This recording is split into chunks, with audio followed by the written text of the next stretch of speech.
जी, अगर हम देखें तो डोनाल्ड ट्रंप हैं, उनके साथ प्रधानमंत्री नरेंद्र मोदी के रिश्ते बहुत अच्छे रहे हैं। और बाइडेन के साथ जो अभी टेन्योर बाइडेन का रहा है, उसके साथ भी भारत के भी रिश्ते अच्छे रहे हैं, प्रधानमंत्री नरेंद्र मोदी के भी रिश्ते अच्छे हैं।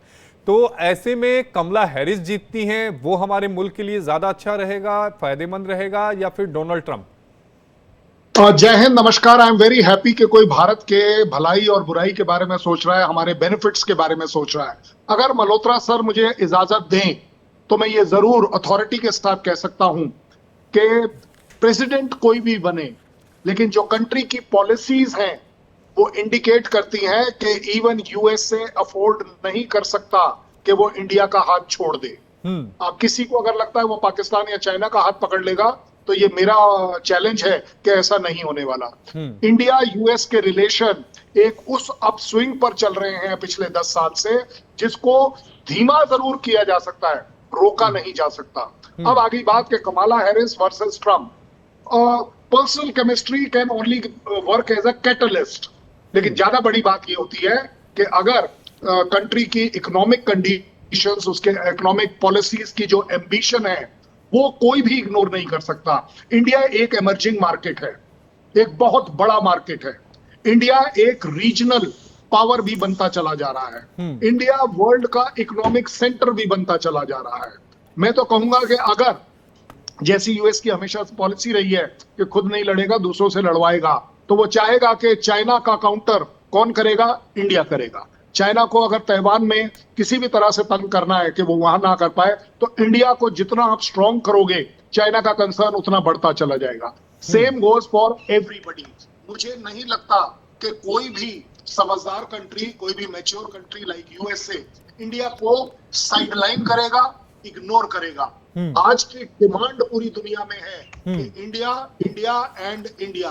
छोटे मोटे अप्स एंड डाउन, छोटे मोटे क्रिटिसिज्म इधर उधर होने, इंसिडेंट्स होने, वो एक एक्सप्रेस वे जो यूएस और इंडिया के बीच में बना हुआ है, उसको इतनी आसानी से इग्नोर नहीं कर पाएगा।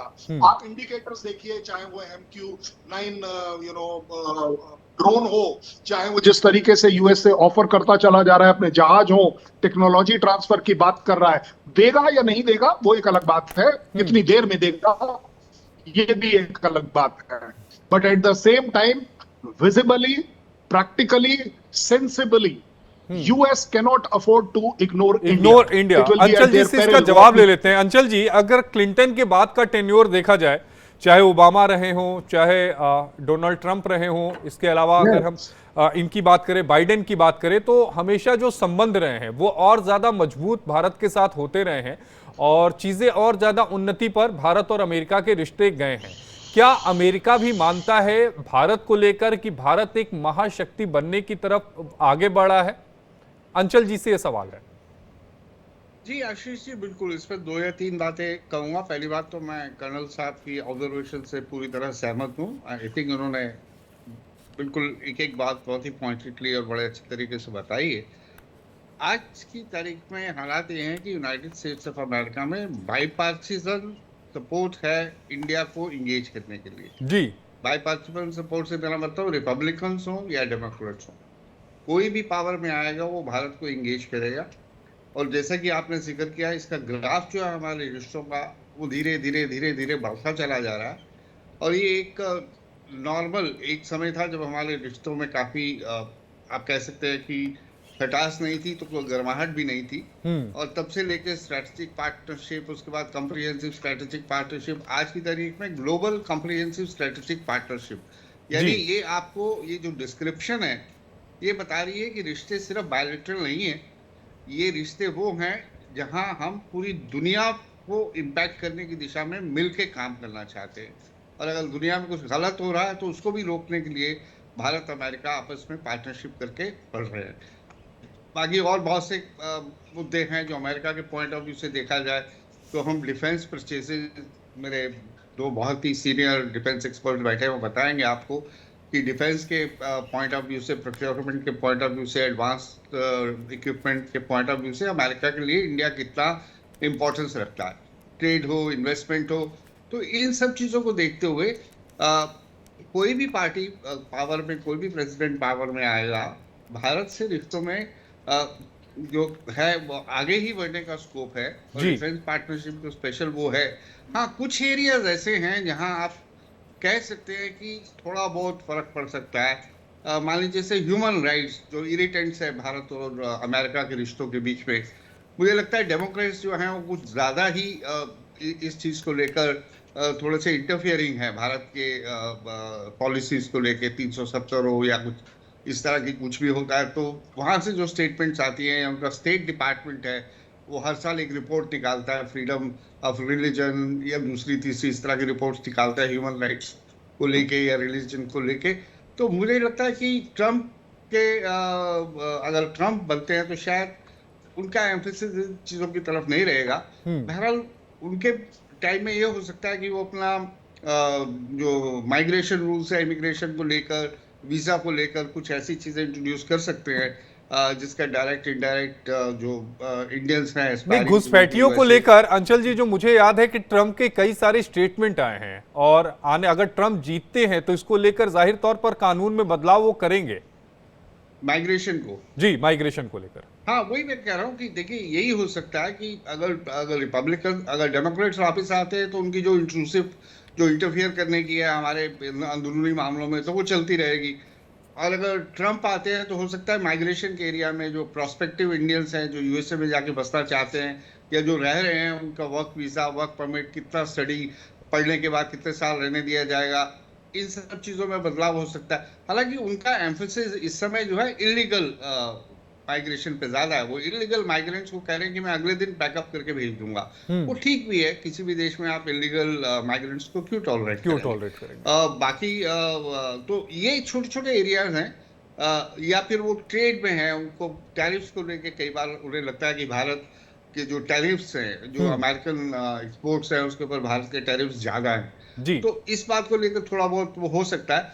But having said that, Bharat और अमेरिका के रिश्तों का विस्तार इतना बड़ा है कि ये छोटी छोटी चीजें जो हैं ये थोड़ी सी इनकॉन्सिक्वेंशियल हो जाती है अगर आप इसको ओवरऑल कॉन्टेक्स्ट में देखें, ओवरऑल देखा जाए। संजय जी, एक बड़ा सवाल यहाँ मिडिल ईस्ट में जो इस समय क्राइसिस चल रहा है उसको लेकर है। सवाल ये है कि डोनाल्ड ट्रंप ये कह रहे हैं कि अगर मैं सत्ता में आता हूं तो रूस और यूक्रेन के बीच की जो युद्ध है, जो जंग चल रही है, वो मैं रुकवा दूंगा। कैसे रुकवाऊंगा वो वही जाने। लेकिन कमला हैरिस का बड़ा सीधा और क्लियर कॉन्सेप्ट है कि वो यूक्रेन की भी मदद करेंगी, वो इजराइल की भी मदद करेंगी। आशीष, बिल्कुल। देखिए, डोनाल्ड ट्रंप की जो भी अभी स्टेटेड पॉलिसी है कि वो सारे वॉर्स रुकवा देंगे, सवाल ये उठता है कि अगर मैं प्रेसिडेंट होता और मैं इस रेस में होता तो मैं तो सबसे पहले अनाउंस करता कि मेरा स्ट्रेटेजिक प्लान क्या है। खुलने में और करने में बहुत मुश्किल है, बहुत अंतर है। आप खुद सोचिए, ये दो देश लड़ रहे हैं। एक है, ये वॉर शुरू किसने की? हमास अटैक के बाद ये वाली लड़ाई शुरू हुई और वहाँ रशिया ने शुरू की। उसके अब कई कारण हैं जिस पे हम डिस्कशन नहीं करेंगे जी। लेकिन कहने का मतलब है, जब तक वो दो देश शांति के लिए तैयार नहीं होंगे तो अमेरिका सिर्फ एक प्रेशर डाल सकता है, और अमेरिका अभी भी दोनों देश पे प्रेशर डालता जा रहा है। और भारत को भी थोड़ा सा इस्तेमाल किया गया है, मतलब इस्तेमाल नहीं, मतलब हमने भी अपनी एक मैं बोलूँगा बहुत इंटरनेशनल रोल अदा किया है। हमारे प्रधानमंत्री जेलेंस्की को भी मिले हैं, पुतिन को भी मिले, और उस पर हमने काफ़ी अच्छा रोल प्ले किया है। पर अमेरिका भी चाहेगा कि हाँ, भारत भी एक ऐसा रोल प्ले करे, क्योंकि विश्व में शांति होना ज़रूरी है वर्ल्ड पीस के लिए। और जहाँ पर पीस होगी तो ऑब्वियसली डेवलपमेंट, इकोनॉमी सबके लिए अच्छा है, और खासकर भारत के लिए और अमेरिका के लिए और हर कंट्री के लिए अच्छा है। तो अब ट्रंप ने जो ये बोला है, देखिए ट्रंप की एक ओवरऑल पर्सनालिटी प्रोफाइल देखी जाए, मेरे को लगता है, देखिए एक यूनाइटेड स्टेट्स का प्रेसिडेंट है, वो वर्ल्ड लीडर के तौर पे होता है।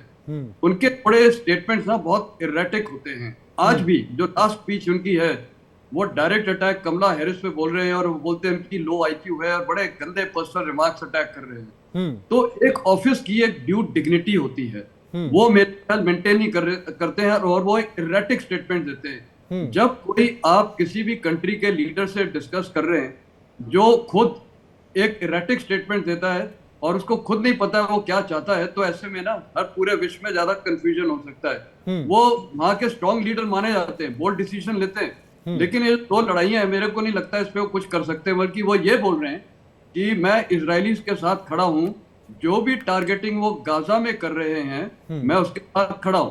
कमला हैरिस का स्टेटमेंट इसमें बहुत क्लियर है कि इजराइल को पूरा अधिकार है अपना बचाव करने का करने के लिए जी। तो ये देखिए अंतर है दोनों के, हाँ दोनों के बयानों में अंतर है।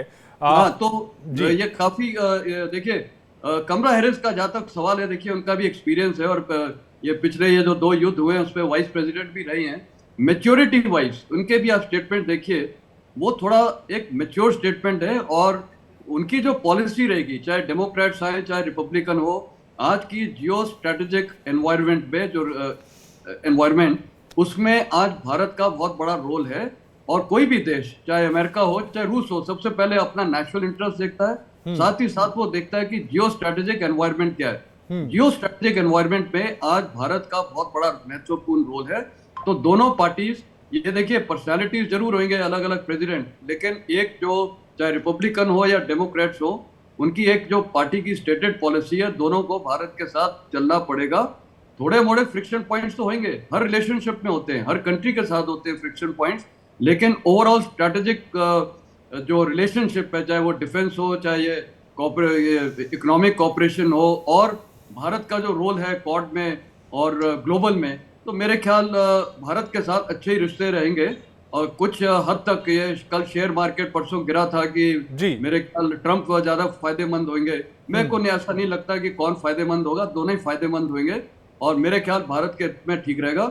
लेकिन हाँ, ये जो 2 युद्ध चल रहे हैं इसको कैसे रोका जाएगा, इन दोनों प्रेसिडेंट्स जो भी बनता है उनका रोल रहेगा, लेकिन जब तक जो वॉरिंग फैक्शंस हैं, जो 2 देश लड़े, जब तक वो नहीं डिसाइड करेंगे, बाकी दुनिया तो उनको एडवाइस कर सकती है। बिल्कुल सही कह रहे हैं। एक ही सिवाच जी, अगर हम भारत के विषय में बात करें, खासकर व्यापार और वो भी डिफेंस सेक्टर में, तो अमेरिकी चुनाव का उस पर क्या असर पड़ेगा और किसके आने से व्यापार जो हमारा है वो प्रभावित हो सकता है या फिर और ज्यादा बेहतर हो सकता है? और देखो मनीष, एक सच्चाई है, 2000 के बाद भारत और अमेरिका के जो रिलेशन है उसमें अपस्विंग आया। हाँ, ये सच्चाई है, एक बायपार्टिजन अंडरस्टैंडिंग है। अगर आप देखें, भारत और अमेरिका ने 4 फाउंडेशन एग्रीमेंट साइन किए। एक तो सबसे पहले कोंकासा क्या था, कम्युनिकेशन कंपेटिबिलिटी एंड